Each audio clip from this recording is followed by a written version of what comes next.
Hello everyone, this is Saima Khan, All India Rank 165 Civil Services Examinations 2023। जब से मैंने exam clear किया है तब से मुझे बहुत सारे मैसेजेस आते हैं of students asking me to guide them about the resources which I have followed.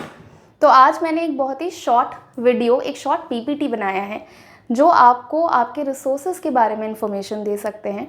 I think ये रिसोर्सेज बहुत ज़्यादा इम्पॉर्टेंट है 2025 एग्जामिनेशंस के लिए।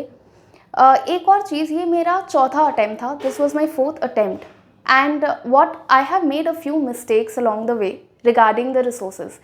तो it is very very important for students to have limited resources, और आज हम उन्हीं रिसोर्सेज के बारे में थोड़ा बहुत डिस्कशन करेंगे, वो रिसोर्सेज जिसने मुझे 2023 एग्जामिनेशंस में हेल्प किया है। So this is a little about me. I have done sociology honors from St. Xavier's College और यही मेरा optional भी था। We'll make a separate video on the resources required for optional as well, पर अभी हम GS के sources के बारे में थोड़ा बहुत discussion करेंगे। Okay, one thing, unlimited resources is unlimited confusion, ये बात बिल्कुल सच है। In my second attempt मैंने बहुत सारे resources follow किए थे, बहुत कुछ पढ़ा था, और उस साल मेरा प्रीलिम्स भी क्लियर नहीं हुआ था। द रीज़न इज़ दैट आप सिर्फ रिसोर्सेज पढ़ते नहीं हो, आपको उन रिसोर्सेज को रिवाइज भी करना होता है। और अगर आप बहुत सारे रिसोर्सेज लेके बैठते हो at the end of the just before the examination process, it becomes very difficult for you to revise these resources. तो आप कम किताबें पढ़ो लेकिन आप उसको कंटिन्यूसली रिवाइज करते रहो। Okay, the points to remember, I'll come here. The points to remember. Firstly, syllabus और PYQ. That is very imperative. Unless आप syllabus के बारे में जानते हो, unless आप UPSC का syllabus निकालते हो, आपको लगेगा कि UPSC is an exam that cannot be cleared and it has a syllabus which is very vast. ये बात सच नहीं है, और UPSC ने आपको एक syllabus बना के दिया है, उसमें कुछ keywords हैं। इट इज़ इम्पॉर्टेंट कि आप उन कीवर्ड्स पे फोकस करो, आप सिलेबस के हर एक वर्ड के बारे में कुछ ना कुछ जानो, तो syllabus has to be very handy. The second aspect is less is more. This is very important. As aspirants we have a lot of FOMO, we have a fear of missing out.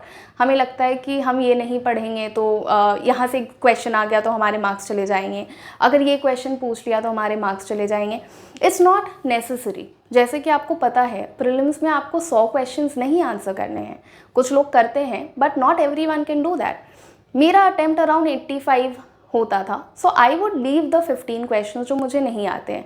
अब उन 15 question के लिए मैं एक नया किताब नहीं पढ़ूंगी, it's not possible. सो आप कोशिश करें कि आप कम किताबें पढ़ें लेकिन रेलिवेंट सोर्सेज फॉलो करें जहाँ से most of the questions can be solved, वो बहुत ज़्यादा ज़रूरी है। The third is you have to start with NCERT. UPSC requires conceptual clarity. अगर आपके पास कुछ ऐसे सब्जेक्ट्स हैं जो शायद आपने कभी नहीं पढ़े हैं या जो आपके लिए बहुत नए हैं, फॉर इंस्टेंस मैं ह्यूमैनिटीज़ बैकग्राउंड से हूँ, सो सब्जेक्ट्स लाइक इकोनॉमिक्स और सब्जेक्ट्स लाइक साइंस ये मुझे नहीं आते थे, इनके कॉन्सेप्ट्स मुझे क्लियर नहीं थे।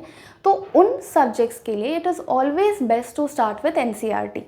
उससे क्या होता है कि आपका एक फंडामेंटल बेस आपका क्लियर हो जाता है, यू हैव कॉन्सेप्चुअल क्लैरिटी जो आपको प्रीलिम्स में बहुत ज़्यादा हेल्प करता है। तो उन किताबों के लिए जिनके पास आपके पास बहुत ज़्यादा नॉलेज नहीं है या आपको बहुत नहीं पता है, आप उनके लिए NCERTs पहले स्टार्ट करें and then you can move on to the more advanced versions of it. And lastly, once you have chosen your resources, please commit to them. There will be a lot of people who will tell you that आपने ये किताब नहीं पढ़ी, आपने ये magazine नहीं किया, आपने ये रिसोर्सेज नहीं किए। It is not necessary. Every aspirant has their own strategy. ज़रूरी नहीं है कि आपके दोस्त जो पढ़ रहे हैं या आपके पेयर्स जो पढ़ रहे हैं आप भी वही पढ़ो। हो सकता है आप उन रिसोर्सेज के साथ कंफर्टेबल नहीं हो, तो at the outset of it you should have your own resource list. आपके टेबल पे कुछ 15-20 किताबें होंगी और आप वही किताबें पढ़ोगे साल भर, और उन्हीं से आप most of the question solve कर पाओगे। उसमें आप please do not listen to anyone who tells you that this is also important, that is also important. Yes, a few additional resources can be added. आप एक दो extra notes add कर सकते हो over the years, but you can't keep on changing your resources, you can't keep on changing your books. So keep your resources limited but keep on revising them. That is very very important. ठीक है, तो we'll discuss a few of the resources that I feel really helped me clear 2 prelims and ultimately the final examination. So we'll talk about history. For modern history, okay, so for modern history I have always followed Spectrum. I think Spectrum is a good enough resource. बहुत कुछ cover करता है और इसमें एक अच्छी बात है कि यूपीएससी पर्सपेक्टिव से ये कवर करता है. You know, it has a story format plus वो आपको वो रेलिवेंट इन्फॉर्मेशन देता है जो यूपीएससी में रिक्वायर्ड है. ऑल्सो हम देखते हैं कि इसके नए एडिशंस आते रहते हैं. सो वट एवर इन्फॉर्मेशन जो शायद प्रीवियस एडिशंस में मिसिंग होगा वो आपको स्पेक्ट्रम से मिल जाएगा. आई थिंक मॉडर्न हिस्ट्री के लिए spectrum is the best source. Apart from that आप डेफिनेटली एक दो NCERTs कर सकते हो, but I think your major source should be spectrum and then you can move on to additional resources if you want to. Again if you talk about medieval India, Satish Chandra, एक ही किताब करूँ. बहुत सारे स्टूडेंट्स को मेडिवल हिस्ट्री में problem होता है. मेडिवल हिस्ट्री इज़ फैक्चुअल, बहुत सारे टर्म्स होते हैं, बहुत सारे ऑथर्स हैं, बहुत सारे बुक्स हैं. सतीश चंद्र का जो ये वाली जो किताब है, it offers you a good clarity of the entire process. So even if आप और कुछ रिसोर्स नहीं कर पा रहे हो या बहुत सारे लोग मेडिवल इंडिया छोड़ के जाते हैं, तो वो नहीं करके आप एक ही NCERT फॉलो करिए. और यहाँ से हम देखते हैं कि PYQ एनालिसिस भी अगर आप करते हो, यहाँ से बहुत सारे क्वेश्चंस आते हैं इन प्रीलिम्स स्पेसिफिकली. तो आप definitely medieval India by Satish Chandra करके जाएं. For ancient history again RS Sharma, a very good resource in itself. आपको डेफिनेटली ये करना चाहिए. अगर आप देखोगे इसमें most of the syllabus of GS1 has been covered. तो RS शर्मा, अगर आपका हिस्ट्री में कोई बेस नहीं है, it will establish a strong base, it will give you conceptual clarity. Plus इसमें बहुत सारे ऐसे टर्म्स भी हैं जो अक्सर UPSC प्रीलिम्स में पूछा जाता है. तो you should stick to RS Sharma. I will not say कि सिर्फ RS शर्मा इम्पॉर्टेंट है. You can add a few more NCERT. So for example class 7 का जो NCERT है आप वो भी कर सकते हो. That is also a good resource. तो आप इसको सप्लीमेंट कर सकते हो विथ क्लास 7 NCERTs. उसमें भी अच्छे टर्म्स हैं जो UPSC के लिए रेलिवेंट होते हैं. For Indian art and architecture again NCERT, जैसे मैंने बोला, अगर you do not have the basics you should stick to it. तो an introduction to Indian art, a very wonderful resource for art and architecture, specially in mains. यहाँ से आपको बहुत information मिल जाती है. Secondly you again class 7 NCERT में भी आपको आर्ट एंड आर्किटेक्चर से related information will be available. And if you want, अगर ये सारे 4 सोर्सेज एकदम क्रिस्प क्लियर हैं, आपने इनको मल्टीपल बार रिवाइज किया है, you can do very selected chapters from Nitin Singhania. Nitin Singhania का आप फॉलो कर सकते हो अगर आप सिलेक्टिवली कुछ चैप्टर्स करने चाहते हो. But again like I said, you will have to follow these basic resources. एक बार जब ये कंप्लीट हो जाए तब आप एडिशनल रिसोर्सेज में जा सकते हैं. बट फिलहाल के लिए if you are starting your preparation, focus on these 4 books. It is very very imperative. If you move on to the next subject, political science, polity, Lakshmikant, I don't think anything can top this. For me, I did not follow the NCERTs as well because I have a base in polity. I have pursued it in school and I have pursued it in college. I was well versed with polity. So Lakshmikant I think is the best source अगर आपको polity के question solve करने हैं, both in prelims and mains. So but again you have to read Lakshmikant word to word. आप एक किताब अगर करते हो किसी भी सब्जेक्ट के लिए, आप उसमें सिलेक्टिव नहीं हो सकते. आप उसमें ये नहीं सोच सकते कि we will skip these chapters और we will skip these committees या फिर ये आर्टिकल्स छोड़ देंगे. नहीं, you are only doing one book, so you gonna only follow this but word to word. आपको कॉन्स्टेंट रिविजन्स करने होंगे. आई थिंक अगर आपको एक बहुत स्ट्रॉन्ग होल्ड चाहिए लक्ष्मीकांत में, आप इसको 4 बार 5 बार 6 बार रिवाइज करिए. I have honestly lost count the number of times I have read this book, but again that helps you in clearing your prelims and mains as well. तो Lakshmikant should be your go to source. इसके अलावा I don't think there is any other resource that you should do for polity. एक दो किताबें अगर या एक दो क्वेश्चंस आप मिस भी कर देते हो, that is okay, because bulk of the questions you will be able to answer if you have done this book very thoroughly. But again you have to be very very thorough. I can not emphasize this enough. आप एक ही किताब करें but उसके साथ थॉरर रहें, read every word and revise it multiple times. Okay, so that is for polity you should do Lakshmikant. Moving on to geography. For geography, NCERTs बहुत basic है, बहुत fundamental है. Most of the geography can be covered through NCERTs. तो यहाँ पे अगर आप देखोगे क्लास 11 की NCERTs हैं, India Physical and Fundamentals of Physical Geography. This mostly covers your world geography aspects and this covers your Indian geography aspects. Apart from that, you can do GC Leong, but again GC Leong has to be done selectively because mostly आपने fundamentals ये दोनों NCERTs कर लिए हैं तो geography आपका अच्छा खासा cover हो जाता है। GC Leong के last के कुछ chapters हैं that talks about climate, for instance equatorial climate and savanna climate, Sudan type climate, all of that, वो chapters आपको GC Leong से बहुत अच्छे से करने हैं। तो last के जो 10-12 chapters होते हैं that should be the most important aspect of GC Leong. इन 3 किताब को करने के बाद you should also again do 6 to 12 NCERTs for geography. For geography मैं हमेशा recommend करती हूँ आप क्लास 6 से लेके क्लास 12 बहुत अच्छे से करें क्योंकि वहाँ से most of the questions आते हैं and they are answerable. अगर आप उनको कर देते हो तो आप आराम से आंसर कर पाओगे।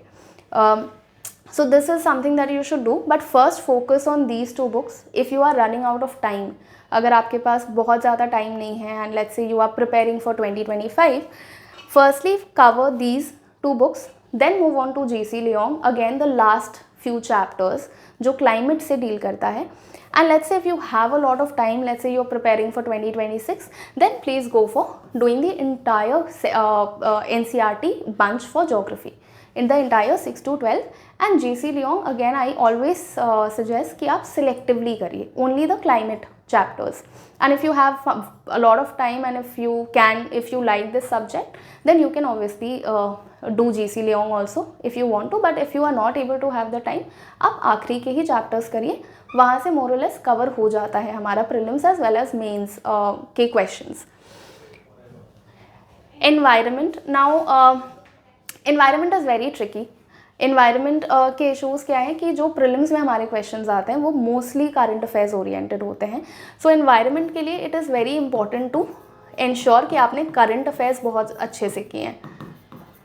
तो environment because most of the questions आते हैं, बट बिकॉज हमें ये नहीं पता कि यूपीएससी कब थियोरिटिकल भी पूछे, तो हमें अपना इन्वायरमेंट का थ्योरी भी बहुत स्ट्रॉन्ग करना है। सो इसके लिए Shankar IAS is the go to book. Shankar IAS में बहुत अच्छे से उन्होंने हर चैप्टर को कवर किया है, हर एक वर्ड को प्रॉपर्ली एक्सप्लेन किया है। So what is an ecosystem, what is a biosphere and all the conventions of Rio+20, all of that, the Johannesburg summits, then you also have your international bodies जैसे UNEP क्या है, या फिर sites के जो arguments हो गए, या फिर वाइल्ड लाइफ प्रोटेक्शन एक्ट हो गया। ऑल ऑफ दीज जो यूपीएससी के पर्सपेक्टिव से इम्पॉर्टेंट है, जो यूपीएससी के पर्सपेक्टिव से रेलेवेंट है, वो शंकर में अच्छे से कवर्ड है। Also there is a chapter which is about there is a list of animals कि उनका क्या शेड्यूल है, क्या साइट्स है, वो कहाँ पे मिलते हैं, वो भी बहुत इम्पॉर्टेंट है। तो अगेन आप शंकर कर सकते हो एनवायरनमेंट से। अगर आपको you have a lot of confusion कि इसका एग्जैक्ट सोर्स क्या है, तो you should go for Shankar IAS। Also you can follow class 12 का जो बायोलॉजी का बुक है NCERT, आप इसको भी सप्लीमेंट कर सकते हो। क्लास 12 के NCERTs को भी आप कर सकते हो। ओनली बायोलॉजी NCERT वो आपको हेल्प करता है in supplementing your Shankar IAS notes. But again my advice is that your first preference should be this, you should wrap this up, you should revise this, and then you should move on to class 12 biology NCERT, because this is more UPSC relevant। यहाँ पे UPSC के perspective से current affairs भी बहुत सारे cover हो जाते हैं, तो आप इसको अच्छे से करें। And since you're only doing one book and at most one more NCERT, आपको रिविजन कांस्टेंट रखना होगा। So do not just do a book और फिर उसको एक कोने में रख दिया कि यू नो हो गया है। वैसे नहीं होता है, क्योंकि आप अगर लक्ष्मीकांत या शंकर कुछ भी आप पढ़ रहे हो और आप उसको फिर 2-3 महीने टच नहीं करोगे, you are bound to forget the ideas, you are bound to forget the concepts. So keep on revising, ठीक है। इंश्योर कि 1 महीने में आप मोर और लेस हर सब्जेक्ट के साथ टच में हो। It is not possible to learn every subject every month, but at least 1-2 chapter हर सब्जेक्ट से आप घुमाते रहना, ताकि you are not completely blank about any single subject. If we see the next idea, economics. Now economics मेरा background नहीं है बिल्कुल भी इकोनॉमिक्स में, and a lot of students do not have the background, तो and specially those from humanities. So economics समझना थोड़ा मुश्किल होता है, थोड़ा डिफ़िकल्ट हो जाता है। For me, as for me, I followed Shri Ram के ये नोट्स, ये किताब मैंने फॉलो किया था, तो it has good understanding, it has a good explanation of the concepts. So for instance, in economics we don't see a lot of factual questions. Obviously कुछ साल होते हैं जहाँ पे factual questions आते हैं, but mostly ये concept based होता है कि नीर का concept क्या है, रीर क्या है, GNP क्या है, GDP क्या है, all of that. So इसमें काफ़ी अच्छे से for someone who's new, for someone who has no knowledge of these subjects, ये सारे concepts बहुत simple language में clear किए गए हैं. So I have mostly followed this. Apart from that, इसमें chapters हैं regarding WTO, IMF, World Bank, तो इनके भी notes मिलना थोड़ा मुश्किल होता है, in the sense कि there is a lot of information regarding them. बहुत अच्छे से conceptualization, कितने meetings होते हैं, कहाँ located है, IMF और World Bank का क्या relation है, क्या reports release किया जाता है, all of that has been given in a very organized manner. तो आपको इकोनॉमिक्स का I think go to solution is Shri Ram का ये जो नोट्स है, आप इसको डेफिनेटली फॉलो कर सकते हो, एंड स्पेशली फॉर दोज जिनके कॉन्सेप्ट्स क्लियर नहीं हैं। बहुत सिंपल लैंग्वेज में, बहुत सिंपल तरीके से यहाँ पे एक्सप्लेन्ड है सारे कॉन्सेप्ट्स जो आपको रिक्वायर्ड है, and I will not suggest कि आप इसके अलावा कुछ करो। Obviously you will have to do current affairs, वो तो इम्पॉर्टेंट है ही, you will have to keep on supplementing whatever resources you are studying with current affairs, but I think economics के लिए ये more than enough है। Also but again you will have to do each and every chapter. कुछ chapters आप छोड़ सकते हो, for instance let's say stock markets and all, that can be a little too much and not required for UPSC, but जो basic concepts वाले chapters हैं आप यहाँ से definitely करो, and it's not that bulky. So even those who are preparing for 2025 can get this done easily in time for your prelims. Okay, and again like I said, every book or every subject has to be supplemented by current affairs. So for current affairs, जैसे I think most of the aspirants know, the Hindu and Indian Express are the like gospel, you have to read them. For those who find the Hindu difficult, because मैंने सुना है बहुत सारे students कहते हैं कि हिंदू पढ़ने में बहुत टाइम लग जाता है, लैंग्वेज थोड़ी डिफ़िकल्ट है इसकी, विच इज़ ट्रू। जिनको प्रॉब्लम है न्यूज़पेपर पढ़ने में, start with Indian express.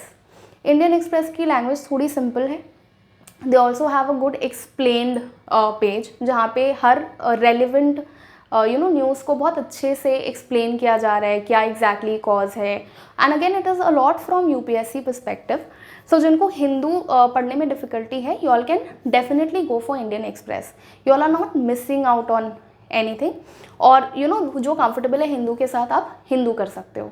I usually suggest कि फॉर प्रीलिम्स और फॉर मेंस आप दोनों में से कोई एक ही पेपर फॉलो करो, you don't have to follow both. If you are very comfortable with reading the paper and you have 3-4 साल से आप प्रिपेयर करो, तब आप दोनों कर सकते हो। But if you just starting, my suggestion is go for Indian express, नहीं तो आप हिंदू के लिए भी जा सकते हो, but Indian Express has a more easier language, more easier to grasp, जो स्पेशली नए स्टूडेंट्स हैं। अपार्ट फ्रॉम दीज 2 न्यूज़पेपर्स मैंने नोट्स कभी नहीं बनाए हैं, but I would read the paper on a daily basis. तो I would read the Hindu on a daily basis, but I never made notes out of them, क्योंकि आजकल anyway magazines मिल जाते हैं, कंपाइलेशंस मिल जाता है। सो instead of wasting my time on making the notes from prelims and from mains perspective, I would read the paper daily, I would try to understand the context, and then I would, at the end of the month, I used to follow Educrats magazine. सो इससे क्या है, अगर आप daily paper पढ़ते हो तो 50% of the magazine is more or less done, because you are aware of what is happening and you have then idea. It's not like आप सिर्फ मंथ के एंड में आपने रट लिया, वो पॉसिबल नहीं है, वो अच्छी स्ट्रैटेजी भी नहीं है. अगर आप डेली पढ़ते हो तो आपका 50% मैगजीन ऐसे ही ख़त्म हो जाता है, क्योंकि आपको बातें याद रहेंगी. So I used to follow this magazine because इसमें PIB भी कवर होता है. इंडियन एक्सप्रेस और हिंदू में हम PIB के बहुत सारे न्यूज़ और स्कीम्स जो होते हैं गवर्नमेंट के, वो मिस हो जाते हैं. तो इस मैगज़ीन के PIB जो वर्जन है, PIB का कंपाइलेशन, PIB जो रिलीज़ कर रहा है डॉक्यूमेंट्स, उसके इंपॉर्टेंट नोट्स भी कवर्ड होते थे. So this is a compilation of Indian express, Hindu and PIB. तो मैं इस पर मोस्टली रिलाई करती थी for my current affairs. But again I would definitely read the paper. मैं आपको ये कभी नहीं एडवाइस करूँगी कि पेपर मत पढ़ो, वो गलत स्ट्रैटेजी है. Do read the news paper. You have the choice of not making notes out of it. That will do. And so yeah, this was more or less my entire resource list. मैंने बहुत सारी किताबें नहीं पढ़ी हैं. मैंने second attempt में बहुत सारी किताबें पढ़ी थी, which was a waste of time, क्योंकि मैंने उसमें से कुछ revise, I was not able to revise anything at all. So limit your resources. यही जो भी आपके 15-20 किताबें हैं, ये आपके टेबल पे होनी चाहिए. उसके अलावा कुछ मत रखो टेबल पे. एक सिलेबस रखो जो हैंडी हो, ताकि आप इंश्योर कर सको आपका सिलेबस कंप्लीट हो रहा है, कवर हो रहा है. And keep on revising these resources. Revision is very very very important. I can't emphasise this enough. आप अगर लक्ष्मीकांत ही पढ़ रहे हो और आप उसको रिवाइज नहीं कर रहे हो, it will be fruitless. It will not help you at all. So read one book, that is okay. Limit your resources, that is a good strategy, but you have to keep on revising that particular resource list. You have to keep on revising it. And do not also listen to a lot of people who tell you to read this or ये भी पढ़ो, ये भी पढ़ो. Not relevant, not needed at all. इतनी किताबें काफ़ी है to get a good rank in the examinations. Obviously mains में थोड़ा value addition होता है, but these are again the standard books that will help you in prelims, in mains and interview as well. Yeah, so as for me, I will be coming on the 15th of August at Educrat IAS Academy in Kolkata.